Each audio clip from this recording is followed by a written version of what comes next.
Insurance মানে তো পরিবারের সুরক্ষা, তাই না? কিন্তু ভাবুন তো, যদি সেই সুরক্ষাটাই একটিমাত্র ভুলের কারণে ভেঙে পড়ে। হ্যাঁ, ইন্স্যুরেন্স নেওয়ার সময় যদি আপনি ভুল তথ্য দেন বা কিছু গোপন করেন, তাহলে তার ফলাফল ভয়ঙ্কর হতে পারে। ইন্স্যুরেন্স কোম্পানিগুলো কাজ করে একটা নীতিতে, আটমোস্ট গুড ফেথ, অর্থাৎ সর্বোচ্চ সততা। অর্থাৎ আপনি যে তথ্য দিচ্ছেন তা একদম সত্য ও সম্পূর্ণ হতে হবে।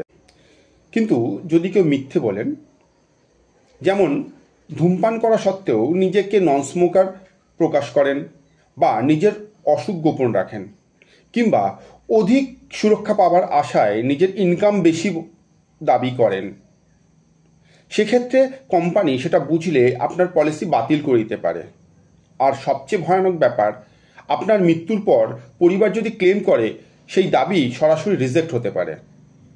এই ধরনের ঘটনা ইন্স্যুরেন্স আইনের ৪৫ নম্বর ধারা অনুযায়ী ইন্স্যুরেন্স ফ্রড হিসাবে গণ্য হয়। তাহলে কি করবেন? সব তথ্য নিজের হাতে যাচাই করুন। স্বাস্থ্য, ধূমপান, ইনকাম কিছুই লুকোবেন না। কারণ আজ আপনি যা লুকাচ্ছেন, কাল সেটা আপনার পরিবারের ক্ষতি করবে। একটা ছোট্ট মিথ্যে হয়তো আপনার প্রিমিয়াম কমাবে, কিংবা আপনার বীমা রাশি বাড়িয়ে দিতে পারে, কিন্তু শেষমেশ আপনার প্রিয়জনদের সব কিছু কেড়ে নিতে পারে। ইন্স্যুরেন্স শুধু কাগজ নয়, এটা আপনার পরিবারের ভরসা। তাই সবসময় সত্য বলুন এবং সঠিক তথ্য দিন। নমস্কার।